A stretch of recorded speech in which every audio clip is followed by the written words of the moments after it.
नमस्कार दोस्तों, मैं राकेश कुमार आप सभी का आपके अपने YouTube चैनल तैयारी जीत की बाई आर के सर में स्वागत करता हूं। और दोस्तों, आज हम बात करेंगे एसएससी सीएचएसएल एग्ज़ाम एनालिसिस 2023 की। जी हाँ दोस्तों, आज 9 मार्च से आपके एसएससी सीएचएसएल के एग्ज़ाम शुरू हो रहे हैं। तो जिनका भी एग्ज़ाम्स आज है उनके लिए मेरी तरफ से बेस्ट ऑफ लक है। बाकी दोस्तों, आज के सभी शिफ्टों के लिए मोस्ट एक्सपेक्टेड क्वेश्चंस लेके आए हैं जीके के, जो कि आपके एग्जाम्स के लिए काफ़ी इम्पोर्टेंट है। यहाँ पे दोस्तों सभी क्वेश्चंस विथ एक्स्ट्रा फैक्ट के साथ बताए जाएंगे, जो कि एग्जाम्स में काफ़ी आपको फ़ायदा देंगे। तो वीडियो को लाइक शेयर कर दीजिए, कमेंट करके ज़रूर बताइएगा कि आपका किस शिफ्ट में एग्ज़ाम है। बाकी दोस्तों, आपका किसी भी शिफ्ट में एग्ज़ाम से कोई भी क्वेश्चंस आपको याद है तो आप हमें 8181819473 पे एक बार ज़रूर बताएं, ठीक है। तो चलिए वीडियो देखते हैं। पहला प्रश्न देखते हैं, इनमें से कौन मौलिक अधिकार नहीं है। तो दोस्तों ऑप्शंस में आपके संपत्ति का अधिकार रहेगा दोस्तों, तो वह मौलिक अधिकार नहीं था। इसको जो कि मौलिक अधिकार से अलग कर दिया गया है। बात करते हैं तो संपत्ति के अधिकार को 44वें संविधान संशोधन अधिनियम 1978 द्वारा मौलिक अधिकारों की सूची से इसको हटा दिया गया है। वही बात करते हैं दोस्तों, तो 44वां संविधान संशोधन अधिनियम 1978 जून सितंबर 1979 से लागू हुआ था। यह संशोधन जनता पार्टी सरकार द्वारा लाया गया था।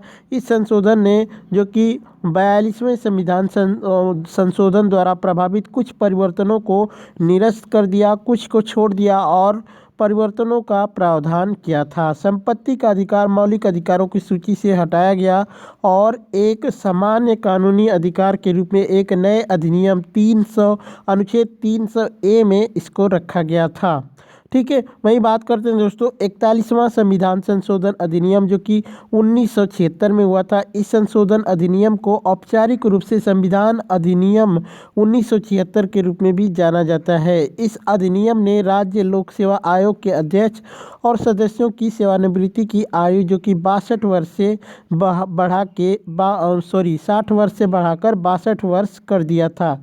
42वां संविधान संशोधन अधिनियम ये भी जो कि 1976 में आया था, इस जो कि इसने प्रस्तावना में समाजवादी, धर्मनिरपेक्ष और अखंडता शब्द को शामिल किया था। यहाँ पे बात करते हैं दोस्तों, तो भाग 4A में मौलिक कर्तव्यों को जोड़ा गया था। वही बात करते हैं दोस्तों, तो मौलिक सिद्धांतों को मौलिक अधिकारों पर वरीयता दी गई थी और संसद द्वारा इस आशय का कोई भी कानूनी न्यायालय द्वारा न्यायिक समीक्षा के दायरे से परे रखा गया था। वही बात करते हैं दोस्तों, तो इसने सर्वोच्च न्यायालय को कुछ मामलों को एक उच्च न्यायालय से दूसरे उच्च न्यायालय में स्थानांतरित करने के लिए अधिकृत किया और उच्च न्यायालय के रिट अधिकार क्षेत्र को परिष्कृत किया था। 43वां संविधान संशोधन अधिनियम ये 1977 में हुआ था। इस अधिनियम ने जो कि 42वें संशोधन अधिनियम द्वारा डाले गए कई अनुच्छेदों को हटा दिया था। इसने सर्वोच्च न्यायालय और उच्च न्यायालयों के अधिकार क्षेत्र को बहाल कर दिया, जिसे 42वें संशोधन अधिनियम के तहत बंद कर दिया गया था। तो इससे रिलेटेड ये सभी चीज़ें आप लोग याद रखिएगा दोस्तों। इस तरह का भी क्वेश्चन पूछ सकता है कि इनमें से कौन लावड़ी नृत्य से संबंधित नहीं है, ऐसे करके ऑप्शंस आ सकते हैं। तो मैं यहाँ पे बता देता हूँ लावड़ी से संबंधित, क्योंकि इसी से रिलेटेड सभी चीज़ें आएगी। तो लावड़ी महाराष्ट्र राज्य का एक प्रसिद्ध लोक नृत्य है। लावड़ी पारंपरिक गीत और नृत्य का एक संयोजन है जो विशेष रूप से एक जो कि ताल वाद्य ढोलकी की थाप पर किया जाता है। लावड़ी अपनी शक्तिशाली लय के लिए भी विख्यात माना जाता है। लावड़ी ने मराठी लोक रंगमंच के विकास में महत्वपूर्ण योगदान दिया है। महाराष्ट्र और दक्षिणी मध्य प्रदेश में यह 9 गज लंबी साड़ी पहनकर महिलाओं कलाकारों द्वारा किया जाता है, ठीक है। वहीं बात करते हैं तो गाने तेज गति से गाए जाते हैं। लावड़ी नृत्य की शुरुआत 18वीं और 19वीं शताब्दी में महाराष्ट्र से शुरू हुई थी। लावड़ी नर्तकियों को मराठा लॉर्ड्स और किंग्स द्वारा संरक्षण दिया जाता था। लावड़ी नृत्य आमतौर पर महाराष्ट्र के सोलापुर में रहने वाले धनगर या फिर चरवाहे द्वारा किया जाता था। वहीं बात करते हैं दोस्तों, तो परंपरागत रूप से लोक नृत्य की यह शैली समाज, धर्म और राजनीति जैसे विभिन्न और विविध विषयों से संबंधित है। लावड़ी के गीत ज़्यादातर कामुक और जो कि संवाद, सामाजिक, राजनीतिक, व्यंग में तीखे होते हैं। मूल रूप से इसका उपयोग थके हुए सैनिकों के मनोरंजन और मनोबल बढ़ाने के रूप में किया जाता है। तो इन सब चीज़ों को आप याद करके जा सकते हैं। जो कि आनंग पाल तोमर का कार्यकाल पूछा जा सकता है। तो जो कि आनंग पाल तोमर का कार्यकाल 736 ईस्वी से 754 ईस्वी तक उसका कार्यकाल था। वही बात करते हैं दोस्तों, तो यहाँ से तोमर राजवंश की बात करते हैं। ठीक है, तोमर राजवंश उत्तर भारत के छोटे प्रारंभिक मध्ययुगीन शासक घरानों में से एक है।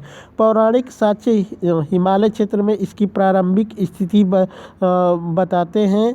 वैदिक परंपरा के अनुसार यह राजवंश 36 राजपूत जनजातियों में से एक था। परिवार का इतिहास अनंग पाल के शासनकाल के बीच की अवधि तक फैला है, जिन्होंने 11वीं शताब्दी सी में दिल्ली शहर की स्थापना की और 1164 में चौहान यानी चहमना साम्राज्य के भीतर दिल्ली को शामिल किया था। वही बात करते हैं दोस्तों, हालांकि दिल्ली बाद में निर्णायक रूप से चौहान साम्राज्य का हिस्सा बन गया था, लेकिन सिक्कावाद और तुलनात्मक रूप से देर से साहित्यिक साक्ष्य इंगित करता है कि अनंग पाल और मदन पाल जैसे तोमर राजाओं ने सामंतों के रूप में शासन करना जारी रखा था। संभवतः 1192-93 में मुसलमानों द्वारा दिल्ली की अंतिम विजय तक। ठीक है, वही बात करते हैं, तो अनंग पाल द्वितीय, जिसे अनंग पाल तोमर के नाम से जाना जाता है, तोमर वंश के थे।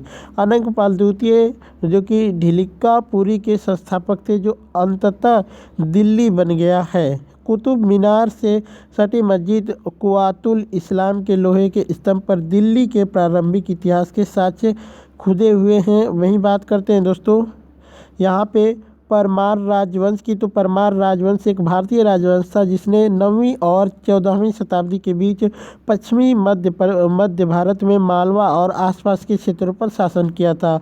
मध्ययुगीन वैदिक साहित्य उन्हें अग्निवंशी या फिर राजपूत राजवंशों में वर्गीकृत करता है। वहीं बात करते हैं, राजवंश की स्थापना 9वीं से 10वीं शताब्दी के आसपास हुई थी। 10वीं शताब्दी के शासक सियाका द्वारा जारी किए गए सबसे पुराने परमार शिलालेख यानी गुजरात में पाए गए हैं और इस सुझाव देते हैं कि वह मान्य खेता के राष्ट्रकूटों का एक जागीरदार था।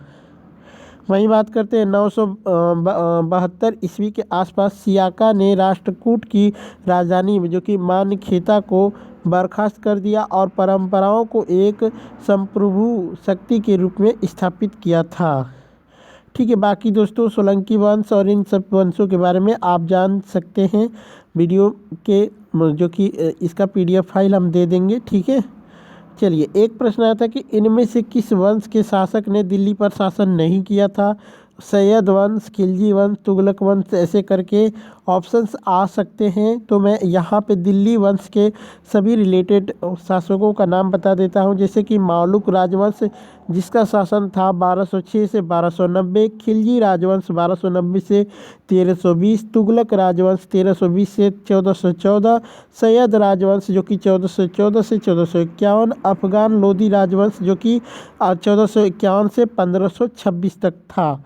वही बात करते हैं यहाँ पे मौलुक राजवंश जो कि 1206 से 1290 तक चला था, उसके राज्य में जो कि कितने शासक थे। तो कुतुब उद्दीन ऐबक जो कि 1206 से 1210, आराम शाह 1210 से 1211, शम्स उद्दीन इल्तुतमिश जो कि 1211 से 1236, रुकन उद्दीन फिरोज जो कि 1236 में, रजियात उद्दीन सुल्तान जो कि 1236 से 1240, मुइज उद्दीन बहराम जो कि 1240 से 1242, अलाउद्दीन मसूद जो कि 1242 से 1246, नासिर उद्दीन महमूद जो कि 1246 से 1266 तक, गियासुद्दीन बलबन जो कि 1266 से 1286 तक। वही बात करते हैं दोस्तों यहाँ पे, तो मुइज़ उद्दीन कैकबाद जो कि 1286 से 1290 तक, और कैमर्स जो कि 1290 में ही था।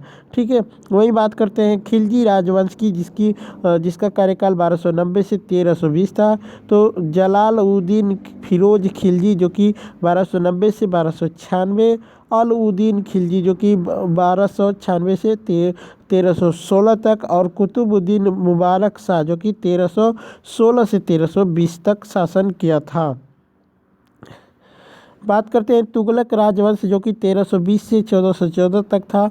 तो इसका जो कि पहला शासक था गितात अल-दीन तुगलक जो कि 1321 से 1325, मोहम्मद बिन तुगलक 1325 से 1351, फिरोज शाह तुगलक 1351 से 1388, घियासूद तुगलक द्वितीय जो कि 1388 से 1389, अबू बकर शाह 1389 से 1390, नासिर उद्दीन मोहम्मद शाह तृतीय 1390 से 1393, अलाउद्दीन सिकंदर शाह प्रथम जो कि 1393 में जो कि महमूद नासिर उद्दीन 1393 से 1394, नुसरत शाह 1394 से 1399, नसीरुद्दीन महमूद शाह 1399 से 1413 तक था। वही बात करते हैं दोस्तों अब सैयद राजवंश की, जो कि 1414 से 1451 तक था। इसका पहला शासक था खरज खान जो कि 1414 से 1421, मुबारक शाह 1421 से 1434, मोहम्मद शाह 1434 से 1445, आलम शाह 1445 से 1451 तक था। वहीं बात करते हैं दोस्तों अफ़गान लोदी राजवंश जो कि 1451 से 1526 तक था। तो बहलोल लोदी जो कि 1451 से 1489, सिकंदर लोदी 1489 से 1570, इब्राहिम लोदी जो कि 1517 से 1526 तक। 1526 में बाबर ने इनको हराकर जो कि यहाँ पे हरा दिया था इब्राहिम लोदी को। ठीक है, और मुग़ल राजवंश की नींव डाली थी, इसको भी याद रखिएगा। इनमें से कौन भारत का मौलिक जो कि भौतिक अवस्था में नहीं है, तो उत्तरी पठार ऐसे करके दे देगा तो आप उसको सही मान सकते हैं। बाकी दोस्तों इससे रिलेटेड सभी चीज़ें बता देते हैं। उत्तरी पठार जो कि दक्षिण पठार, हिमालय पर्वत और उत्तर भारत का मैदान, इस प्रकार से ऑप्शंस आपके दे सकते हैं। तो भारत को कुल मिला के 7 भौगोलिक स्थलों में बांटा गया है। पहले की बात करें तो भारत का भौतिक स्वरूप हिमालय का पर्वतीय प्रदेश, उत्तरी मैदान, प्रायद्वीपीय पठार, भारतीय मरुभूमि, समुद्री तटीय मैदान और द्वीप समूह, ये सभी चीज़ें जो कि अगर आपके ऑप्शन से रिलेटेड हो सकते हैं तो कर सकते हैं। अमजद अली खान निम्न में से किस वाद्य यंत्र से संबंधित है, तो इसका राइट आंसर सरोज वादक हो जाएगा। दोस्तों ऐसे भी प्रश्न आएंगे आपके एग्जाम्स में। कथकली नृत्य किस राज्य से संबंधित है, इसका राइट आंसर हो जाएगा केरल। भारत में कौन सा मानसून है, तो उष्णकटिबंधीय मानसून है, ये सभी आप लोग जानते हैं। ठीक है, भारत के संबंध में यहाँ की जलवायु उष्णकटिबंधीय है और यह मुख्यतः 2 प्रकार की हवाओं से प्रभावित होती है, उत्तरी पूर्वी मानसून व दक्षिण पश्चिम मानसून। उत्तरी पूर्वी मानसून को पश्चिम मानसून कहा जाता है, तो इसको याद रखिएगा। ठीक है, प्रधानमंत्री कल्याण अन्न योजना को कब तक बढ़ाया गया है, तो 2024 तक इसको बढ़ा दिया गया है। 1 फरवरी 2023 से 1 साल के लिए इसको बढ़ाया गया है। वही बात करते हैं दोस्तों। ठीक है, चलिए नेक्स्ट क्वेश्चन देखते हैं। यहाँ पे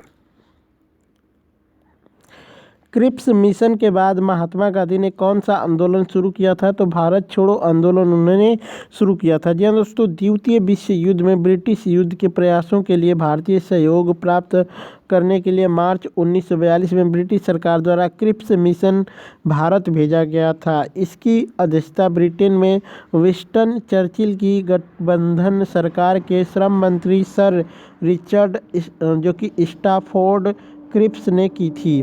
गांधी जी ने इस क्रिप्स के प्रभुत्व की पेशकश को दुर्घटनाग्रस्त बैंक पर पोस्ट डेटेड चेक के रूप में वर्णित किया था।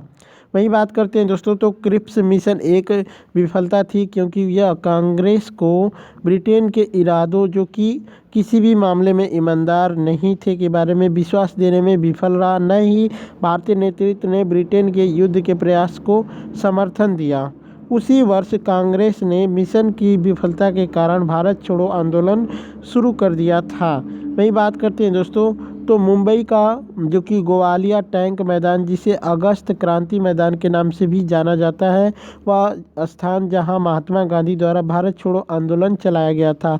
अन्य नेताओं के साथ वह 8 और 9 अगस्त 1942 को यहां एकत्र हुए और भारत छोड़ो आंदोलन शुरू की थी। भारत छोड़ो आंदोलन से रिलेटेड कुछ इंपॉर्टेंट फैक्ट बता देते हैं, जैसे कि जिसे भारत अगस्त आंदोलन के नाम या फिर अगस्त क्रांति के नाम से भी जाना जाता है। यह आधिकारिक रूप से भारतीय राष्ट्रीय कांग्रेस यानी आईएनएस द्वारा 9 अगस्त 1942 को महात्मा गांधी के नेतृत्व में शुरू किया गया था। आंदोलन ने क्विट इंडिया या फिर भारत छोड़ो के नारे दिए थे। गांधी जी ने लोगों को नारा दिया, करो या फिर मरो। कांग्रेस की विचारधारा के अनुरूप यह एक शांतिपूर्ण अहिंसक आंदोलन था, जिसका उद्देश्य अंग्रेजों से भारत को स्वतंत्र देने का आग्रह करना था। 8 अगस्त 1942 को बम्बई में कांग्रेस कार्य समिति द्वारा भारत छोड़ो प्रस्ताव पारित किया गया था। गांधी जी को आंदोलन का नेता नामित किया गया था। ठीक है। जागोई और पुंगचोलम किस राज्य का लोक नृत्य है? तो इसका राइट आंसर हो जाएगा मणिपुर के। ये दोनों मणिपुरी नृत्य का भाग हैं। ठीक है। इस शास्त्रीय नृत्य के रूप को मणिपुरी नृत्य के रूप में जाना जाता है। यह लोकप्रिय रूप से हिंदू वैष्णववाद के अपने विषयों के लिए जाना जाता है, जो रासलीला के उत्कृष्ट प्रदर्शन को भी दिखाता है। यह जो कि शक्तिवाद, शैव और उमंग लाई जैसे आदिवासी देवताओं से संबंधित विषयों पर लाई हराओवा के दौरान भी प्रदर्शित किया जाता है। मणिपुरी नृत्य के लिए स्वर संगति एवं वाद्य यंत्र से आता है, जिसे पुंग कहा जाता है। ठीक है। वहीं पुंगचोलम मणिपुर का एक लोक नृत्य है। पुंगचोलम का शब्दार्थिक अर्थ है ड्रमों की गर्जना। ठीक है। यह मणिपुरी जो कि संकीर्तन संगीत और शास्त्रीय मणिपुरी नृत्य की आत्मा कहा जाता है। ठीक है।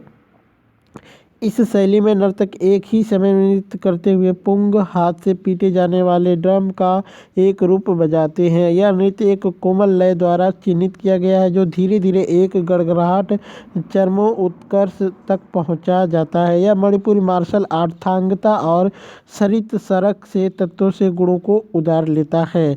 ठीक है। तो इस चीज़ को याद रखिएगा। लाडली योजना किस राज्य ने शुरू की थी? तो इसकी शुरुआत मध्य प्रदेश ने की थी। दोस्तों, मध्य प्रदेश में बालिका जन्म के प्रति जनता में सकारात्मक सोच, लिंगा अनुपात में सुधार, बालिकाओं के शैक्षणिक स्तर तथा स्वास्थ्य की स्थिति में सुधार तथा उनके अच्छे भविष्य की आधारशिला रखने के एवं बालिकाओं के सर्वांगीण विकास को सुनिश्चित करने के उद्देश्य से मध्य प्रदेश सरकार द्वारा लाडली लक्ष्मी योजना, जो कि 1 अप्रैल 2007 से प्रारंभ की गई थी। राज्य पुनर्गठन आयोग की स्थापना कब हुई थी? तो इसकी स्थापना हुई थी 1953 में। जी दोस्तों, 22 सितंबर 1953 को भारत की केंद्र सरकार ने राज्य की सीमाओं के पुनर्गठन का सुझाव देने के लिए राज्य पुनर्गठन आयोग यानी SRC की स्थापना की थी। ठीक है। बात करते हैं तो आयोग ने 1955 में लगभग 2 वर्षों के शोध के बाद सुझाव दिया कि भारत की राज्य की सीमाओं को 14 राज्यों और 6 क्षेत्रों में पुनर्गठित किया जाए। ठीक है। फजल अली के एम पडिक्कर और HN कुंजरू राज्य पुनर्गठन आयोग के सदस्य थे। 1956 के राज्य पुनर्गठन अधिनियम ने इसके कुछ प्रस्तावों को लागू कर दिया। 14 दिसंबर 1955 को यह रिपोर्ट लोकसभा में पेश की गई थी। वही बात करते हैं दोस्तों, तो LRC के कुछ प्रस्तावों को राज्य पुनर्गठन अधिनियम 1956 द्वारा अधिनियमित किया गया था। इसने SRC द्वारा प्रस्तावित 3 के अलावा लक्काडीव, मिनिकॉय और अमीन देवी द्वीप समूह, हिमाचल प्रदेश, त्रिपुरा को केंद्र शासित प्रदेशों के रूप में स्थापित किया। इन केंद्र शासित प्रदेशों के अलावा इसने कुल 14 राज्यों की स्थापना की थी। ठीक है। इनमें से सफ़ेद शैवाल कौन है? सफ़ेद शैवाल के कुछ विभाग हो सकते हैं, जैसे कि मैं यहाँ पे बताना चाहूँगा दोस्तों। शैवाल को उनमें मौजूद वर्णक के आधार पर वर्गीकृत किया जा सकता है। शैवाल 3 प्रकार के होते हैं, जिसको क्लोरोफाइसी यानी हरा शैवाल, फिजोफाइसी यानी भूरा शैवाल, रोडोफाइसी यानी लाल शैवाल के नाम से जाना जाता है। बात करते हैं दोस्तों यहाँ पे तो भूरा शैवाल जो कि क्लोरोफाइटा में शैवाल की लगभग जो कि 1500 प्रजातियों का एक वर्ग है, जो कि महाद्वीपीय तटों के साथ ठंडे पानी में आम है। भूरा शैवाल एलिंगिन जो कि एल्गिन का एक महत्वपूर्ण स्रोत है, जो कि कोलाडाई ठीक है कोलाइडेयन जेल का उपयोग बेकिंग और आइसक्रीम उद्योग में जो कि स्थायी कारक के रूप में किया जाता है। वहीं बात करते हैं लाल शैवाल लाल रंग के होते हैं, क्योंकि वर्णक फाइकोएरिथ्रिन की उपस्थिति होती है। यह जो कि वर्णक लाल प्रकाश को दर्शाता है और नीले प्रकाश को अवशोषित करता है। वे जल निकायों में पाए जाते हैं। हरे शैवाल में जो कि हरित लवक होते हैं, जिनमें जो कि पर्णहरित ए और बी होते हैं, जिससे उन्हें एक उज्ज्वल हरा रंग मिलता है। हरी शैवाल की सेल की दीवारों में आमतौर पर सेलुलोज होता है और वे स्टार्च के रूप में कार्बोहाइड्रेट को संग्रहित करते हैं। तो इससे रिलेटेड मैंने सभी चीज़ें बता दी। एक प्रश्न, वायुमंडल में होने वाली घटनाओं में कौन सा बल काम करता है? तो कोरियालिस बल कहा जाता है उसको। इस प्रभाव से पवन ने उत्तरी गोलार्ध में अपनी मूल दिशा से दाहिने तरफ व दक्षिण गोलार्ध में बाईं तरफ विक्षेपित हो जाती हैं। जब पवनों का वेग अधिक होता है तब वे विक्षेपण भी अधिक होता है। ठीक है। हेनरी पासपोर्ट सूचकांक 2022 में भारत का स्थान क्या था? तो इसमें भारत का स्थान 87 था। अपराधी की सज़ा को किस अनुच्छेद के तहत कम किया जा सकता है? तो इसका राइट आंसर हो जाएगा अनुच्छेद 20 के तहत। जी दोस्तों, अनुच्छेद 20 के तहत जो कि संविधान का अनुच्छेद 20 अपराधों के लिए सज़ा के संबंध में संरक्षण से संबंधित होता है। वही बात करते हैं तो अनुच्छेद 20 एक आरोपी व्यक्ति, चाहे वह नागरिक हो या विदेशी हो या मनमानी और अत्यधिक सज़ा के खिलाफ 3 प्रकार की सुरक्षा प्रदान करता है। कार्योत्तर विधि से संरक्षण, किसी व्यक्ति को किसी अपराध के लिए तब तक सिद्ध दोष नहीं ठहराया जाएगा जब तक कि उसने ऐसा कार्य करने के समय प्रवृत्त विधि का अतिक्रमण न किया हो, तथा उस समय अपराध किए जाने के लिए जो कि शास्ति अधिरोपित की जा सकती थी वह उसने अधिक शास्ति का भागी नहीं होगा। वही बात करते हैं, कोई दोहरा दंड नहीं, किसी भी व्यक्ति पर एक से अधिक बार एक ही अपराध के लिए मुकदमा नहीं चलाया जाएगा और उसे दंडित नहीं किया जाएगा, ऐसी बात कही गई है। कोई आत्म अभिशंसन नहीं, जो कि किसी भी अपराध के लिए आरोपी किसी भी व्यक्ति को खुद के खिलाफ गवाह बनने के लिए मजबूर नहीं किया जाएगा।